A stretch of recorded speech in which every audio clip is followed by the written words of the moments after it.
Item ಯಾವುದೇ ಇರಲಿ try ಮಾಡಿ ಆಚಿ ಚಿಕನ್ ಮಸಾಲಾ. 40 ದಿನಗಳ ಯುದ್ಧಕ್ಕೆ ಟ್ರಂಪ್ ಮತ್ತೆ ತಾತ್ಕಾಲಿಕ ಬ್ರೇಕ್ ನೀಡಿದ್ದಾರೆ. ಷರತ್ತುಗಳ ಮೂಲಕ ಯುದ್ಧಕ್ಕೆ ಅಲ್ಪ ವಿರಾಮವನ್ನ ಇಟ್ಟಿದ್ದಾರೆ ಅಮೆರಿಕ ಅಧ್ಯಕ್ಷ ಡೊನಾಲ್ಡ್ ಟ್ರಂಪ್. ಹೋರ್ಮುಜ್ ಓಪನ್ಗೆ ಇರಾನ್ ಒಪ್ಪಿಗೆಯನ್ನ ನೀಡಿದೆ. ಹೀಗಾಗಿ ಕದನ ವಿರಾಮ ಅನೌನ್ಸ್ ಆಗಿದೆ. 40 ದಿನಗಳ ಯುದ್ಧ ಇದು. ಈ ಒಂದು ಯುದ್ಧಕ್ಕೆ ಟ್ರಂಪ್ ಮತ್ತೆ ತಾತ್ಕಾಲಿಕ ಬ್ರೇಕ್ ನೀಡಿದ್ದಾರೆ. ಷರತ್ತುಗಳ ಮೂಲಕ ಯುದ್ಧಕ್ಕೆ ಅಲ್ಪ ವಿರಾಮವನ್ನ ಇಟ್ಟಿದ್ದಾರೆ ಅಮೆರಿಕ ಅಧ್ಯಕ್ಷ ಡೊನಾಲ್ಡ್ ಟ್ರಂಪ್. ಹೋರ್ಮುಜ್ ಓಪನ್ಗೆ ಇರಾನ್ ಒಪ್ಪಿಗೆಯನ್ನ ನೀಡಿದೆ. ಹೀಗಾಗಿ ಸೀಸ್ ಫೈರ್ ಘೋಷಣೆಯಾಗಿದೆ. ಇರಾನ್ ವಿರುದ್ಧ 2 ವಾರ ನಾವು ದಾಳಿಯನ್ನ ಮಾಡೋದಿಲ್ಲ ಎನ್ನುವಂತಹ ಡಿಸಿಷನ್ಗೆ ಅಮೆರಿಕ ಬಂದಿದೆ. ಇರಾನ್ ಹಾಗೂ ಅಮೆರಿಕ ಜಂಟಿಯಾಗಿ ಕದನ ವಿರಾಮಕ್ಕೆ ಒಪ್ಪಿಗೆಯನ್ನ ನೀಡಿದೆ. ಟ್ರೂತ್ ಜಾಲತಾಣದಲ್ಲಿ ಪೋಸ್ಟ್ ಅನ್ನು ಹಂಚಿಕೊಂಡಿದ್ದಾರೆ ಅಮೆರಿಕ ಅಧ್ಯಕ್ಷ ಡೊನಾಲ್ಡ್ ಟ್ರಂಪ್. ಏಪ್ರಿಲ್ 10ರಂದು ಇಸ್ಲಾಮಾಬಾದ್ನಲ್ಲಿ ಸಂಧಾನ ಸಭೆ ಕೂಡ ನಡೆಯುತ್ತೆ. ಡೊನಾಲ್ಡ್ ಟ್ರಂಪ್ ಕದನ ವಿರಾಮಕ್ಕೆ ಇರಾನ್ ಕೂಡ ಒಪ್ಪಿಗೆಯನ್ನ ನೀಡಿದೆ. ದ್ವಿಪಕ್ಷೀಯ ಕದನ ವಿರಾಮ ಅಂತ ಅಧ್ಯಕ್ಷ ಡೊನಾಲ್ಡ್ ಟ್ರಂಪ್ ತಮ್ಮ ಟ್ವೀಟ್ನಲ್ಲಿ ಹಂಚಿಕೊಂಡಿದ್ದಾರೆ. ಇನ್ನು ಇರಾನ್ ಮೇಲಿನ ಯೋಜಿತ ಬಾಂಬ್ ದಾಳಿಯನ್ನ ಪೋಸ್ಟ್ಪೋನ್ ಮಾಡಲಾಗಿದೆ. ಈ ಬಗ್ಗೆ ಟ್ರೂತ್ ಜಾಲತಾಣದಲ್ಲಿ ಪೋಸ್ಟ್ ಅನ್ನು ಹಂಚಿಕೊಂಡಿದ್ದಾರೆ ಡೊನಾಲ್ಡ್ ಟ್ರಂಪ್ ಅವರು. ಅಕಸ್ಮಾತ್ ಏನಾದರೂ ಕದನ ವಿರಾಮ ಘೋಷಣೆ ಆಗಿರಲಿಲ್ಲ ಅಂದಿದ್ರೆ ಅಥವಾ ಇರಾನ್ ಒಪ್ಪಿಗೆಯನ್ನ ನೀಡಿರಲಿಲ್ಲ ಅಂದಿದ್ರೆ ಇರಾನ್ ಅನ್ನ ಕಂಪ್ಲೀಟ್ ಆಗಿ ನಾವು ನಾಶ ಮಾಡ್ತೇವೆ, ಅಲ್ಲಿ ಸಿವಿಲೈಸೇಷನ್ನೇ ಇರಬಾರ್ದು, ಅಷ್ಟರ ಮಟ್ಟಿಗೆ ಭಯಾನಕ ದಾಳಿಯನ್ನು ನಡೆಸ್ತೇವೆ, ಬಾಂಬ್ ದಾಳಿಯನ್ನು ನಡೆಸ್ತೇವೆ ಅಂತ ಟ್ರಂಪ್ ಹೇಳಿದ್ರು. ಇದೀಗ ಕದನ ವಿರಾಮ ಘೋಷಣೆಯಾಗಿದೆ. ಇರಾನ್ ಕೂಡ ಹೋರ್ಮುಜ್ ಜಲಸಂಧಿಯನ್ನು ಓಪನ್ ಮಾಡ್ತೇವೆ ಅಂತ ಒಪ್ಕೊಂಡಿದೆ. ಹೀಗಾಗಿ ಯೋಜಿತ ಬಾಂಬ್ ದಾಳಿಯನ್ನು ಪೋಸ್ಟ್ಪೋನ್ ಮಾಡಲಾಗಿದೆ. ಟ್ರೂತ್ ಜಾಲತಾಣದಲ್ಲಿ ಈ ಬಗ್ಗೆ ಪೋಸ್ಟ್ ಅನ್ನ ಶೇರ್ ಮಾಡಿಕೊಂಡಿದ್ದಾರೆ ಅಮೆರಿಕ ಅಧ್ಯಕ್ಷ ಡೊನಾಲ್ಡ್ ಟ್ರಂಪ್. ಜೊತೆಗೆ ಏಪ್ರಿಲ್ 10ರಂದು ಇಸ್ಲಾಮಾಬಾದ್ನಲ್ಲಿ ಸಂಧಾನ ಸಭೆ ಕೂಡ ನಡೆಯುತ್ತೆ. ಅಂದ್ರೆ ಇರಾನ್ ಒಂದಿಷ್ಟು ಪ್ರಸ್ತಾವನೆಗಳನ್ನ ಮುಂದಿಟ್ಟಿದೆ ಅಮೆರಿಕದ ಮುಂದೆ. ಇದಕ್ಕೆ ಈಗ ಮೇಲ್ನೋಟಕ್ಕೆ ಅಮೆರಿಕ ಒಪ್ಕೊಂಡಿದೆ. ಆದರೆ ಇರಾನ್ ಜೊತೆ ಮಾತುಕತೆ ನಡಿಬೇಕು. ಮಾತುಕತೆ ಆದ್ಮೇಲೆ ಕನ್ಫರ್ಮೇಷನ್ ಸಿಗುತ್ತೆ. ಇರಾನ್ನ 10 ಅಂಶಗಳಿಗೆ ಸದ್ಯಕ್ಕೆ ಅಸ್ತು ಅಂದಿದ್ದಾರೆ ಅಮೆರಿಕ ಅಧ್ಯಕ್ಷ ಡೊನಾಲ್ಡ್ ಟ್ರಂಪ್ ಅವರು. 15 ಅಂಶಗಳ ಪೈಕಿ 10 ಅಂಶಗಳ ಪ್ರಸ್ತಾವನೆಯನ್ನು ನಾವು ರಿಸೀವ್ ಮಾಡಿದ್ದೇವೆ. ಈ 10 ಅಂಶಗಳ ಪ್ರಸ್ತಾವನೆ ಮಾತುಕತೆಗೆ ಪೂರಕವಾಗಿದೆ ಅಂತ ಹೇಳಿದ್ದಾರೆ. ಅಂದರೆ ಟೋಟಲ್ ಆಗಿ 15 ಪ್ರಸ್ತಾವನೆ ಇತ್ತು, ಅದರಲ್ಲಿ 10ಕ್ಕೆ ಓಕೆ ಅಂತ ಅಮೆರಿಕ ಕಡೆಯಿಂದ ಬಂದಿದೆ. ಹಾಗೆ ಈ 10 ಅಂಶಗಳ ಪ್ರಸ್ತಾವನೆ ಮಾತುಕತೆಗೆ ಪೂರಕವಾಗಿದೆ, ಶಾಂತಿ ಒಪ್ಪಂದಕ್ಕೆ ಪೂರಕವಾಗಿದೆ. ಈ ಒಂದು 10 ಅಂಶಗಳ ಪ್ರಸ್ತಾವನೆ ದೀರ್ಘಕಾಲೀನ ಸಮಸ್ಯೆ ಪರಿಹಾರದ ಹಂತಕ್ಕೆ ತಲುಪಿದೆ. ಪರಿಹಾರದ ಹಂತಕ್ಕೆ ತಲುಪಿದ್ದು ಸಂತೋಷದ ವಿಷಯ ಅಂತ ಟ್ರೂತ್ನಲ್ಲಿ ಪೋಸ್ಟ್ ಹಾಕಿದ್ದಾರೆ ಅಮೆರಿಕ ಅಧ್ಯಕ್ಷ ಡೊನಾಲ್ಡ್ ಟ್ರಂಪ್. ಇರಾನ್ 10 ಅಂಶಗಳನ್ನು ನೀಡಿದೆ, ಅದಕ್ಕೆ ಅಂದರೆ ಪ್ರಸ್ತಾವನೆಯನ್ನು ಸಲ್ಲಿಸಿದೆ. ಅದಕ್ಕೆ ಅಮೆರಿಕ ಅಧ್ಯಕ್ಷ ಡೊನಾಲ್ಡ್ ಟ್ರಂಪ್ ಒಪ್ಪಿಗೆಯನ್ನು ನೀಡಿದ್ದಾರೆ. ಈ 10 ಅಂಶಗಳ ಪ್ರಸ್ತಾವನೆ ಮಾತುಕತೆಗೆ ಪೂರಕವಾಗಿದೆ. ಇನ್ನು ಮಾತುಕತೆ ನಡೀಬೇಕು. ಅಂದರೆ 10ನೇ ತಾರೀಕು ನಾಡಿದ್ದು ಇಸ್ಲಾಮಾಬಾದ್ನಲ್ಲಿ ಸಂಧಾನ ಸಭೆ ನಡೆಯುತ್ತೆ. ಅಲ್ಲಿ ಈ 10 ಅಂಶಗಳಲ್ಲಿ ಟೋಟಲ್ ಆಗಿ 15 ಸಲ್ಲಿಸಿದ್ರು, ಅದರಲ್ಲಿ 10 ಓಕೆ ಮಾತುಕತೆಗೆ ಪೂರಕವಾಗಿದೆ ಅಂತ ಟ್ರಂಪ್ ಹೇಳಿದ್ದಾರೆ. ಈ 10ರಲ್ಲಿ ಮತ್ತೆ ಎಷ್ಟನ್ನ ಅವರು ಮುನ್ನಡೆಗೆ ತರ್ತಾರೆ ಅಥವಾ ಒಪ್ಕೊಳ್ತಾರೆ ಏನು ಎತ್ತ ಎಲ್ಲವೂ ಕೂಡ ಸಂಧಾನ ಸಭೆಯಲ್ಲಿ ಡಿಸೈಡ್ ಆಗುತ್ತೆ. ಶಾಂತಿ ಒಪ್ಪಂದಕ್ಕೆ ಇವು ಪೂರಕವಾಗಿದೆ. ದೀರ್ಘಕಾಲೀನ ಸಮಸ್ಯೆ ಪರಿಹಾರದ ಹಂತಕ್ಕೆ ತಲುಪಿದೆ. ಪರಿಹಾರದ ಹಂತಕ್ಕೆ ತಲುಪಿದ್ದು ಸಂತೋಷದ ವಿಷಯ ಅಂತ ಟ್ರೂತ್ನಲ್ಲಿ ಪೋಸ್ಟ್ ಹಾಕಿ ಅಮೆರಿಕ ಅಧ್ಯಕ್ಷ ಡೊನಾಲ್ಡ್ ಟ್ರಂಪ್ ಅವರು ರಿಯಾಕ್ಟ್ ಮಾಡಿದ್ದಾರೆ. ಯುದ್ಧ ಆರಂಭ ಆದಾಗಿನಿಂದ ಅಂದರೆ ಫೆಬ್ರವರಿ 28ಕ್ಕೆ ಯುದ್ಧ ಆರಂಭ ಆಯಿತು. ಅಲ್ಲಿಂದ ಇಲ್ಲಿವರೆಗೂ 40 ದಿನಗಳ ಕಾಲವೂ ಕೂಡ ಡೈಲಿ ಒಂದು 2-3 ಟ್ವೀಟ್ಗಳು ಅಥವಾ ಹೇಳಿಕೆಗಳು ಟ್ರಂಪ್ ಅವರ ಕಡೆಯಿಂದ, ಕ್ಷಣಕ್ಕೊಂದು ಹೇಳಿಕೆ, ದಿನಕ್ಕೊಂದು ಟ್ವೀಟ್ಗಳು ಇದೇ ರೀತಿ ಬರ್ತಾ ಇತ್ತು. ಒಂದು ಕಡೆ ಹೋರ್ಮುಜ್ ಬೇಡ ಅಂತಾರೆ, ಅಮೆರಿಕಾಗೆ ಅಗತ್ಯ ಇಲ್ಲ ಅಂತಾರೆ. ಇನ್ನೊಂದು ಕಡೆ ಹೋರ್ಮುಜ್ ಓಪನ್ ಮಾಡಬೇಕು ಅಂತ ಡೆಡ್ಲೈನ್ ಕೊಡ್ತಾರೆ. ಡೆಡ್ಲೈನ್ ಯಾವಾಗ ಮುಗಿತಾ ಬರುತ್ತೆ ಆಗ ಒಂದು ಭಯಾನಕ ಟ್ವೀಟನ್ನು ಟ್ರಂಪ್ ಅವರು ಮಾಡಿರ್ತಾರೆ. ಇಡೀ ಇರಾನ್ನೇ ನಾವು ನಾಶ ಮಾಡ್ತೇವೆ, ಇವತ್ತು ರಾತ್ರಿ ಇರಾನ್ಗೆ ಕರಾಳ ರಾತ್ರಿ ಎನ್ನುವಂಥ ಒಂದು ಟ್ವೀಟ್ನ ಮಾಡಿದ್ರು.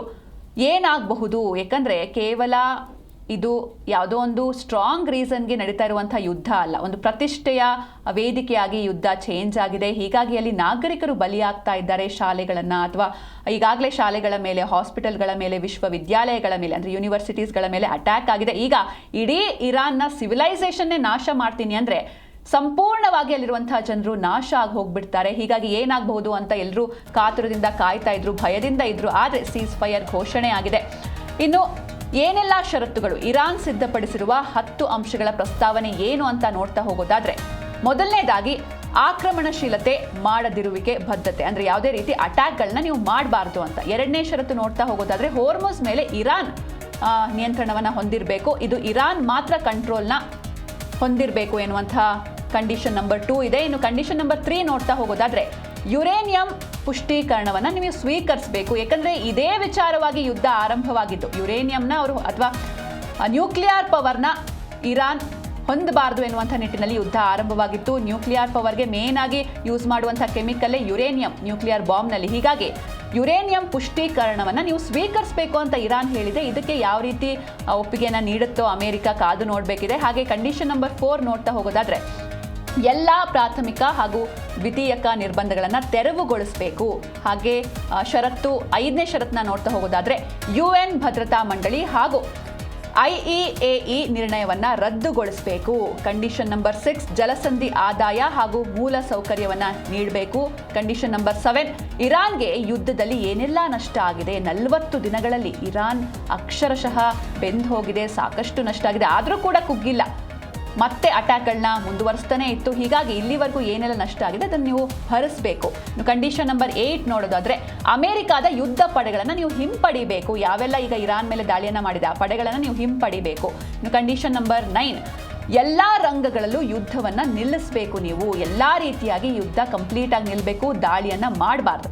ಇನ್ನು ಕಂಡೀಷನ್ ನಂಬರ್ 10ನ ನೋಡ್ತಾ ಹೋಗೋದಾದ್ರೆ, ಇರಾನ್ನ ಆಸ್ತಿ ಮತ್ತು ಸ್ವತ್ತುಗಳೇನಿದೆ ಅದೆಲ್ಲವನ್ನ ಕೂಡ ನೀವು ರಿಲೀಸ್ ಮಾಡಬೇಕು. ಈ ಒಂದಿಷ್ಟು 10 ಪ್ರಸ್ತಾವನೆ ಅಥವಾ ಕಂಡೀಷನ್ಸ್ಗಳನ್ನು ಇರಾನ್ ಹಾಕಿದೆ. ಇದರಲ್ಲಿ ಓಕೆ, ಇದೆಲ್ಲವೂ ಕೂಡ ಮಾತುಕತೆಗೆ ಪೂರಕವಾಗಿದೆ ಹಾಗೆ ಹೀಗೆ ಅಂತ ಟ್ರಂಪ್ ಅವರೇನೋ ಈಗ ಹೇಳಿದ್ದಾರೆ. ಆದರೆ ನಾಡ್ದು ನಡೆಯುವಂಥ ಸಭೆಯಲ್ಲಿ ಮತ್ತೆ ಯಾವ ರೀತಿ ಉಲ್ಟಾ ಹೊಡಿತಾರೆ ಅಂತ ಹೇಳೋಕೆ ಆಗೋದಿಲ್ಲ. ಯಾಕಂದರೆ ಹೇಳೋದೊಂದು ಮಾಡೋದೊಂದು ಟ್ರಂಪ್ ಅವರು ನಾವು ಕೂಡ ನೋಡ್ಕೊಂಡು ಬಂದಿದ್ದೀವಿ. ಹೀಗಾಗಿ ಯಾಕಂದರೆ ಇದರಲ್ಲಿ ಒಂದು ಇಂಪಾರ್ಟೆಂಟ್ ಅಂದರೆ ಕಂಡೀಷನ್ ನಂಬರ್ 3, ಇದಕ್ಕೆ ಅವರು ಒಪ್ಪಿಗೆ ನೀಡುವಂತಹ ಸಾಧ್ಯತೆ ಇಲ್ಲ ಅನ್ಸುತ್ತೆ ಮೇಲ್ನೋಟಕ್ಕೆ. ಯಾಕಂದರೆ ಯುರೇನಿಯಂ ಪುಷ್ಟೀಕರಣದ ಸ್ವೀಕಾರ ಇದು ಮೇನ್. ಅವರು ಈ ಯುದ್ಧ ಕಳೆದ ಬಾರಿ ಇರಾನ್ ಹಾಗೂ ಇಸ್ರೇಲ್ ನಡುವೆ ಯುದ್ಧ ಆದಾಗಲೂ ಕೂಡ ಇದೇ ರೀಸನ್ಗೆ ಯುದ್ಧ ಆಗಿತ್ತು. ಹೀಗಾಗಿ ಏನಾಗುತ್ತೆ ಸಂಧಾನ ಸಭೆಯಲ್ಲಿ ಕಾದು ನೋಡಬೇಕಿದೆ.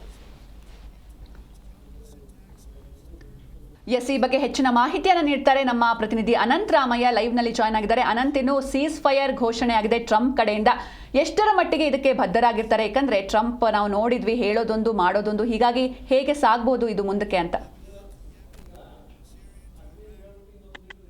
ಸಿಂಚನ, ಏನು ಕಳೆದ 39 ದಿನಗಳಿಂದ ನಡೀತಿದ್ದಂತಹ ಈ ಒಂದು ಯುದ್ಧಕ್ಕೆ ಕೊನೆಗೂ ಕೂಡ ಏನೋ ಒಂದು ಅಂತಿಮ ಹಂತದ ಏನು ಅಗ್ರಿಮೆಂಟ್ಗೆ ಎರಡೂ ದೇಶಗಳು ಕೂಡ ಒಪ್ಪಿದ್ದೇವೆ ಅಂತ ಹೇಳ್ಬಿಟ್ಟು ಈಗಾಗಲೇ ಏನು ಅದ್ರ ಬಗ್ಗೆ ಅಧಿಕೃತವಾಗಿರುವಂತಹ ಮಾಹಿತಿ ಕೂಡ ಹೊರಬಂದಿದೆ. ಮತ್ತೆ ಇದಕ್ಕೆ ಮುಖ್ಯವಾಗಿ ಏನು ಪಾಕಿಸ್ತಾನದ ಆಸಿಫ್ ಮುನೀರ್ ಮತ್ತೆ ಶಹಬಾಜ್ ಶರೀಫ್ ಅವ್ರಿಗೂ ಕೂಡ ಡೊನಾಲ್ಡ್ ಟ್ರಂಪ್ ಅವರು ಒಂದು ಧನ್ಯವಾದವನ್ನು ಕೂಡ ಹೇಳಿದ್ದಾರೆ. ಇದರಲ್ಲಿ ನಾವು ನಿನ್ನೆ ನೈಟ್ ಗಮನಿಸ್ತಾ ಇದ್ವು, ಎಲ್ಲ ಒಂದು ಕಡೆ ಟ್ರಂಪ್ ಡೆಡ್ ಲೈನ್ ಕೊಟ್ಟ ನಂತರದಲ್ಲಿ ಒಂದು ಭರವಸೆ ಕಾಣಿಸ್ತಾ ಇತ್ತು. ಯಾವುದ್ರಲ್ಲಿ ಅಂತ ಅಂದ್ರೆ, ಏನು ಅಮೆರಿಕದ ಉಪಾಧ್ಯಕ್ಷ ಆಗಿರುವಂತಹ JD ವ್ಯಾನ್ಸ್ ಅವರು ಎಲ್ಲ ಒಂದ್ ಕಡೆ ಹೇಳ್ತಾ ಇದ್ರು, ಇಲ್ಲ ಒಂದು ಒಳ್ಳೆ ಗಳಿಗೆ ಬರುವಂತ ಚಾನ್ಸಸ್ ಇದೆ, ಬಟ್ ಇರಾನಿಯನ್ಸ್ ತುಂಬಾ ಟಫ್ ನೆಗೋಷಿಯೇಷನ್ಸ್ ಇದ್ದಾರೆ, ಅವರು ಬೇಗ ಸೀಸ್ ಫೈರ್ಗೆ ಒಪ್ಪುವಂತಹ ಸಾಧ್ಯತೆ ಇಲ್ಲ, ಬಟ್ ನಾವು ಆದ್ರೂ ಕೂಡ ಮಾತುಕತೆ ನಡೆಸ್ತಿದೀವಿ ಅಂತ ಹೇಳ್ತಾರೆ. ಇಲ್ಲಿ ನಾವು ಒಂದು ಅಂಶವನ್ನ ಗಮನಿಸಬೇಕು, ಅಧ್ಯಕ್ಷ ಡೊನಾಲ್ಡ್ ಟ್ರಂಪ್ ಅವರಿಗಿಂತ ಮುಖ್ಯವಾಗಿ ಇಲ್ಲಿ ಎಫರ್ಟ್ ಆಗಿ ಕೆಲಸ ಮಾಡಿರುವಂತಹದ್ದು JD ವ್ಯಾನ್ಸ್ ಅವರು. ಯಾಕೆ ಅಂತ ಅಂದ್ರೆ, JD ವ್ಯಾನ್ಸ್ ಅವರು ಈ ಅಮೆರಿಕ ಅಧ್ಯಕ್ಷ ಡೊನಾಲ್ಡ್ ಟ್ರಂಪ್ ಅವರು ಏನು ಸಿವಿಲೈಸೇಷನ್ ನಾನು ಡಿಸ್ಟ್ರಾಯ್ ಮಾಡ್ತೀನಿ ಅಂತ ಹೇಳ್ಬಿಟ್ಟು ಹೇಳ್ತಾ ಇದ್ರು ಕೂಡ, ಬಟ್ ಇವರು ಇಲ್ಲ ಒಂದು ಒಳ್ಳೆ ಮಾತುಕತೆ ಆಗುತ್ತೆ, ಇದೆಲ್ಲವನ್ನೂ ಕೂಡ ಒಂದು ಸುಖಾಂತ್ಯ ಕಾಣುತ್ತೆ ಅಂತ ಹೇಳ್ತಾ ಇದ್ರು. ಅದರ ನಿರೀಕ್ಷೆಯಂತೆ ಇವತ್ತು ಎರಡೂ ದೇಶಗಳು ಕೂಡ ಏನು ಟ್ರಂಪ್ ಅವರು ಅವರ ಟ್ವೀಟ್ ಅಲ್ಲಿ ನೀವು ಗಮನಿಸಬೇಕು ಒಂದು ಅಂಶವನ್ನ ಅವ್ರು ಹೇಳ್ತಾ ಇದ್ರು, ಅವರೇ ಯಾವಾಗ್ಲೂ ಕೂಡ ಈ ಹಿಂದಿನ ಹಲವಾರು ನಾವು ಅವರ ಒಂದು ಏನು ಮೆಸೇಜ್ ಅನ್ನ ನೋಡಿದಾಗ ಅವರು ಇಲ್ಲ ಅವರೇ ರಿಕ್ವೆಸ್ಟ್ ಮಾಡಿದ್ರು ಅನ್ನೋ ಒಂದು ರೀತಿನಲ್ಲಿ ಇತ್ತು. ಬಟ್ ಈಗ ಯಾವ ರೀತಿಯಾಗಿರುತ್ತೆ, ಎರಡೂ ದೇಶಗಳು ಒಪ್ಪಿ ಈ ಒಂದು ಸೀಸ್ ಫೈರ್ ಅನ್ನ ಅಗ್ರಿ ಮಾಡಿದೀವಿ. ಅದಕ್ಕೆ ಒಂದು 10 ಕಂಡೀಷನ್ಸ್ ಅನ್ನ ಇರಾನ್ ಅವರು ಹಾಕಿದ್ದಾರೆ. ಅದಕ್ಕೆ ಆ ಎಲ್ಲಾ ಕಂಡೀಷನ್ಗೂ ಕೂಡ ನಾವು ಒಪ್ಪಿದೀವಿ. ಅದರಲ್ಲಿ ನೀವು ಹೇಳಿದ್ರಿ, ನೀವು ಆಗ್ಲೇ ಏನು ಎಕ್ಸ್ಪ್ಲೈನ್ ಮಾಡಿದ್ರೆ 10 ಕಂಡೀಷನ್ಸ್ ಯಾವ್ಯಾವ್ದು ಅಂತ ಹೇಳ್ಬಿಟ್ಟು, ಇಲ್ಲಿ ಒಂದನ್ನ ಮಾತ್ರ ನಾನು ಪಾಯಿಂಟ್ ಔಟ್ ಮಾಡಿ ಹೇಳಿಕ್ಕೆ ಇಷ್ಟಪಡ್ತೀನಿ. ಅದರಲ್ಲಿ 2 ಅಂಶವನ್ನ ಯಾವ್ಯಾವ್ದಪ್ಪ ಅಂದ್ರೆ, ಒಂದು ಶಾಂತಿಯುತ ಪರಮಾಣು ಒಪ್ಪಂದಕ್ಕೆ ಅನುಮತಿಯನ್ನು ಕೊಡ್ಬೇಕನ್ನೋದು ಒಂದು. ಎರಡನೇದಾಗಿ ಸ್ಟ್ರೈಟ್ ಆಫ್ ಹಾರ್ಮುಜ್ ಅನ್ನ ಕಂಡೀಷನ್ಸ್ ಮೇಲೆ, ಅಂದ್ರೆ ಏನು ಇರಾನಿಯನ್ನ ಒಂದು ಸೆಕ್ಯೂರಿಟಿ ಗಾರ್ಡ್ಸ್ ನ ಅವರ ಒಂದು ಪ್ರೊಟೆಕ್ಷನ್ ಅಲ್ಲಿ ನಾವು ಬಿಡ್ತೀವಿ, ಅದ್ರ ಜೊತೆಗೆ ಅಲ್ಲಿ ಕೆಲವೊಂದು ಶುಲ್ಕವನ್ನು ವಿಧಿಸ್ತೀವಿ ಅಂತ ಕೂಡ ಹೇಳಿದ್ದಾರೆ. ಇದು ಎಲ್ಲೋ ಒಂದ್ ಕಡೆ ಏನಾಯ್ತು ಅಂದ್ರೆ, ಬೇರೆ ಅವಾಗೆ ನಾನು ಗಿರೀಶ್ ಲಿಂಗಣ್ಣ ಅವರು ಮಾತಾಡ್ತಿರುವಂತ ಸಂದರ್ಭದಲ್ಲಿ ಗಮನಿಸಿದೆ. ಬಟ್ ಅವರು ಮಾಡಿದಂತ ಕೆಲಸದಿಂದಾಗಿ ಇಡೀ ಎಲ್ಲಾ ದೇಶಗಳು ಈ ಒಂದು ಏನು ದಂಡ ಕಟ್ಟುವಂತ ಪರಿಸ್ಥಿತಿಯನ್ನ ತಗೊಂಡ್ ಬಂದ್ರು ಅಂತ ಹೇಳ್ಬಿಟ್ಟು. ಇನ್ನ ಮತ್ತೊಂದು ಶಾಂತಿಯುತ ಪರಮಾಣು ಒಪ್ಪಂದಕ್ಕೆ ಒಪ್ಪಿಗೆಯನ್ನು ಕೊಡ್ಬೇಕು ಅಂತ ಹೇಳಿದ್ರು. ಬಟ್ ಇದು ಎಲ್ಲೋ ಒಂದ್ ಕಡೆ ಬಹುಶಃ ಇದಕ್ಕೆ ತುಂಬಾ ಕಷ್ಟ. ಅಮೆರಿಕ ಅವರು ಹೋರಾಟ ಮಾಡದಿತ್ತೆ ಏನೋ ಇವರು ಪರಮಾಣುವನ್ನ ಹೊಂದಬಾರ್ದು ಅನ್ನೋ ಒಂದು ನಿಟ್ಟಿನಲ್ಲೇ ಈ ಒಂದು ಯುದ್ಧ ಆರಂಭವಾಗಿದ್ದಂಥದ್ದು. ಬಟ್ ಅದರಲ್ಲಿ ಶಾಂತಿಯುತ ಪರಮಾಣುಕ್ಕೆ ಎಷ್ಟರ ಮಟ್ಟಿಗೆ ಇವರು ಒಪ್ಪಿಗೆ ಕೊಡ್ತಾರೆ ಅನ್ನೋದು ಮುಖ್ಯವಾಗುತ್ತೆ. ಬಟ್ ಎಲ್ಲ ಒಂದ್ ಕಡೆ ಎರಡೂ ಕಡೆ ತುಂಬಾ ಲಾಸ್ ಆಗಿದ್ರಿಂದಾಗಿ ಯುದ್ಧವನ್ನ ಕಂಟಿನ್ಯೂ ಮಾಡುವಂತಹ ಮನಸ್ಥಿತಿನಲ್ಲಿ ಎರಡೂ ದೇಶಗಳು ಕೂಡ ಇಲ್ಲ. ಯಾಕೆಂದ್ರೆ ಏನು ಇರಾನ್ ಅವರು ತುಂಬಾ ದೊಡ್ಡ ಮಟ್ಟಕ್ಕೆ ಇವ್ರ ಮೇಲೆ ಏನು ದಾಳಿ ಮಾಡಿ ನಷ್ಟವನ್ನ ಮಾಡಿಲ್ಲ ಅಂತ ಅಂದ್ರೂ ಕೂಡ, ಬಟ್ ಅಮೆರಿಕಗೆ ತುಂಬಾ ದೊಡ್ಡ ಮಟ್ಟದಲ್ಲಿ ಡ್ಯಾಮೇಜ್ ಅನ್ನ ಮಾಡಿದ್ದಾರೆ. ಅದನ್ನ ಸಹಿಸ್ಕೊಡ್ಲಿಕ್ಕೆ ಆಗ್ತಾ ಇರುವಂತಹ ಅಮೆರಿಕ ಈಗ ಏನು ಸ್ಟ್ರೈಟ್ ಆಫ್ ಹಾರ್ಮುಜ್ ಅನ್ನ ಇಮಿಡಿಯೇಟ್ ಓಪನ್ ಮಾಡೋದ್ರ ಮುಖಾಂತರವಾಗಿ ಅವರು ಒಪ್ಪಿದ್ದಾರೆ, ನಾವು ಕೂಡ ಒಪ್ಪಿದ್ವಿ. ಅದನ್ನ ಹಂತ ಹಂತವಾಗಿ ಒನ್ ಬೈ ಒನ್ ನಾವು ಮುಂದಿನ ಏನು ಇಸ್ಲಾಮಾಬಾದ್ ನಲ್ಲಿ ನಡೆಯುವ ಒಪ್ಪಂದದಲ್ಲಿ ಅದ್ರ ಬಗ್ಗೆ ಕಂಪ್ಲೀಟ್ ಡಿಕ್ಲೇರ್ ಅನ್ನ ಮಾಡ್ಕೊಡ್ತೀವಿ ಅಂತ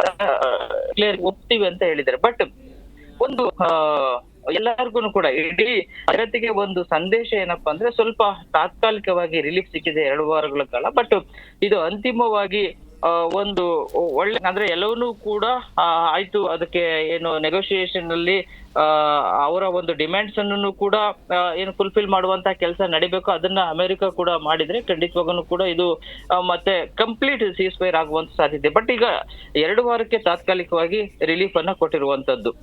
ಇನ್ನ ಇರಾನ್ ನಲ್ಲಿ ಏನು ಆಗಿರುವಂತಹ ಒಂದು ಡ್ಯಾಮೇಜ್ ಆಗಿರುವಂತಹ ನಷ್ಟವನ್ನ ಭರಿಸ್ಲಿಕ್ಕೆ UN ಇಲ್ಲಿ ಮುಂದೆ ಬರ್ಬೇಕು ಅಂತ ಹೇಳಿದ್ದಾರೆ. ಇದರಲ್ಲಿ ಏನು ವಿಶ್ವಸಂಸ್ಥೆಯನ್ನು ಕೂಡ ಈ ಒಂದು ಮನವಿಯನ್ನ ಸ್ವೀಕಾರ ಮಾಡ್ಬೇಕಾಗುತ್ತೆ. ಈಗಾಗಲೇ ಸಾಕಷ್ಟು ಡ್ಯಾಮೇಜ್ ಅನ್ನ ಮಾಡಿದ್ರಿಂದ ಅಲ್ಲಿ ಸಾಕಷ್ಟು ಬ್ರಿಡ್ಜ್ಗಳಾಗಿರ್ಬೋದು, ಅಣು ಕೇಂದ್ರಗಳಾಗಿರ್ಬೋದು, ವಿದ್ಯುತ್ ಘಟಕಗಳಾಗಿರ್ಬೋದು, ಇವೆಲ್ಲವನ್ನೂ ಕೂಡ ನಾಶ ಆಗಿರೋದ್ರಿಂದ ಅದರ ಒಂದು ಡ್ಯಾಮೇಜ್ ಅನ್ನ ರಿಕವರಿ ಮಾಡ್ಲೇಬೇಕಾಗುತ್ತೆ. ಆ ನಿಟ್ಟಿನಲ್ಲಿ ಇರಾನ್ ಕೂಡ ಏನು ಫಾರಿನ್ ಮಿನಿಸ್ಟರ್ ಅಬ್ಬಾಸ್ ಅರಕ್ಚಿ ಅವರು ಕೂಡ ಹೌದು ನಾವು ಒಪ್ಪಿದೀವಿ, ಬಟ್ ನಮಗಾಗಿರುವಂತಹ ಲಾಸ್ ಅನ್ನ ತುಂಬಿಕೊಡ್ಬೇಕಾಗುತ್ತೆ ಅಂತ ಹೇಳ್ತಾರೆ. ಅದನ್ನ ಯಾರು ತುಂಬಿಕೊಡ್ಬೇಕು? ಅಮೆರಿಕ ನಿಜ.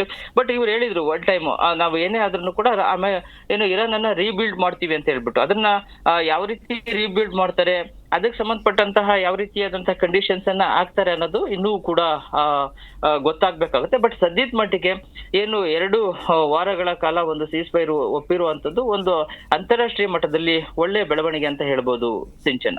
ಅನಂತ್, ಈಗ ಇಸ್ರೇಲ್ ಯಾವ ರೀತಿ ನಿರ್ಣಯವನ್ನ ತಗೊಳುತ್ತೆ? ಯಾಕಂದ್ರೆ ಸೀಸ್ ಫೈರ್ ಯಾವಾಗ ಅನೌನ್ಸ್ಮೆಂಟ್ ಆಗುತ್ತೆ, ಇಸ್ರೇಲ್ ಶಾಕಿಂಗ್ ರಿಯಾಕ್ಷನ್ ಕೊಟ್ಟಿದೆ. ಅಂದ್ರೆ ನಮ್ಗೆ ಇದು ಗೊತ್ತೇ ಇರಲಿಲ್ಲ ಎನ್ನುವಂಥ ರಿಯಾಕ್ಷನ್ ಆ ಕಡೆಯಿಂದ ಬಂದಿದೆ. ಹೀಗಾಗಿ ಮುಂದೆ ಯಾವ ರೀತಿ ಇಸ್ರೇಲ್ ನಿರ್ಣಯವನ್ನ ತಗೊಳ್ಬಹುದು ಅಂತ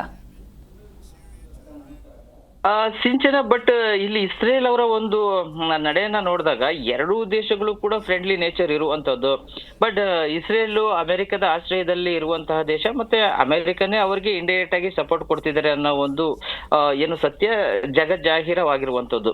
ಇಲ್ಲಿ ಅಮೆರಿಕ ಒಂದು ಮಾತನ್ನ ಇಸ್ರೇಲ್ಗೆ ಇಲ್ಲ ನೀವು ಸುಮ್ನಾಗ್ಬಿಡಿ ಅಂತ ಅಂದ್ರ ಕಾರಣಕ್ಕೆ ಏನು ಆದ್ರೂ ಆಗ್ಬೋದು. ಬಟ್ ಅವ್ರದ್ದು ತುಂಬಾ ಹಳೆ ದಿನಗಳಿಂದ ನಡೀತಿರುವಂತಹ ವಾರ್ ಆಗಿರೋದ್ರಿಂದಾಗಿ ಬಟ್ ಅವ್ರು ಕಂಟಿನ್ಯೂ ಮಾಡ್ಲಬಹುದು. ಬಟ್ ಆದ್ರೆ ಅವ್ರಿಗೂ ಕೂಡ ಕಂಟಿನ್ಯೂ ಮಾಡುವಂತ ಮನಸ್ಥಿತಿ ಇಲ್ಲ. ಬಟ್ ಅವರಲ್ಲೂ ಕೂಡ ಯಾಕೆಂದ್ರೆ ಯುದ್ಧದಿಂದ ಅವರು ಕೂಡ ಸೌದೋಗಿದ್ದಾರೆ, ಅವರಲ್ಲೂ ಕೂಡ ಸಾಕಷ್ಟು ನಷ್ಟ ಆಗಿದೆ. ಬಟ್ ಅಲ್ಲಿ ಏನು ದೊಡ್ಡ ಮಟ್ಟದ ಏನು ಲಾಸ್ ಆಗಿದೆಯಲ್ಲ ಅದನ್ನು ಕೂಡ ಅವರು ಬರ್ಸ್ಕೊಳ್ಳುವಂತಹ ಶಕ್ತಿ ಈಗ ನೇತನ್ಯಾಹುವಿಗೂ ಕೂಡ ಇಲ್ಲ. ನೇತನ್ಯಾಹು ವಿರುದ್ಧವಾಗಿ ಸಾಕಷ್ಟು ಆರೋಪಗಳು ಮತ್ತೆ ಭ್ರಷ್ಟಾಚಾರದ ಆರೋಪಗಳು ಅಲ್ಲೂ ಕೂಡ ಕೇಳಿ ಬರ್ತಾ ಇದ್ವು. ಬಟ್ ಅವ್ರು ಏನು ಈ ಯುದ್ಧವನ್ನ ಮಾಡುವುದ್ರ ಮುಖಾಂತರವಾಗಿ ಎಲ್ಲ ಒಂದ್ ಕಡೆ ಡೈವರ್ಟ್ ಮಾಡಿ ಇದನ್ನ ಏನು ತಮ್ಮ ಆಡಳಿತದಲ್ಲಿ ಆಗಿರುವಂತಹ ಭ್ರಷ್ಟಾಚಾರವನ್ನು ಮುಚ್ಕೊಳ್ಳುವಂತ ಪ್ರಯತ್ನವನ್ನ ಮಾಡಿದ್ರು. ಬಟ್ ಯುದ್ಧ ಅಂದ್ರೆ ಏನಪ್ಪಾ ಅಂತಂದ್ರೆ ತುಂಬಾ ದೊಡ್ಡ ಮಟ್ಟದಲ್ಲಿ ಎಲ್ಲರಿಗೂ ಕೂಡ ನಷ್ಟ ಆಗುವಂತದ್ದು. ಅದಕ್ಕೋಸ್ಕರನೇ ಏನು ಇಡೀ ದೇಶದ ಫಂಡ್ ಅನ್ನೆಲ್ಲಾನು ಕೂಡ ಏನು ಈ ಒಂದು ಡಿಫೆನ್ಸ್ಗೆ ಖರ್ಚು ಮಾಡ್ಬೇಕಾಗುತ್ತೆ. ಹೀಗಾಗಿ ಯಾವ ದೇಶಗಳನ್ನು ಕೂಡ ಯುದ್ಧವನ್ನ ಇಷ್ಟ ಪಡೋದಿಲ್ಲ.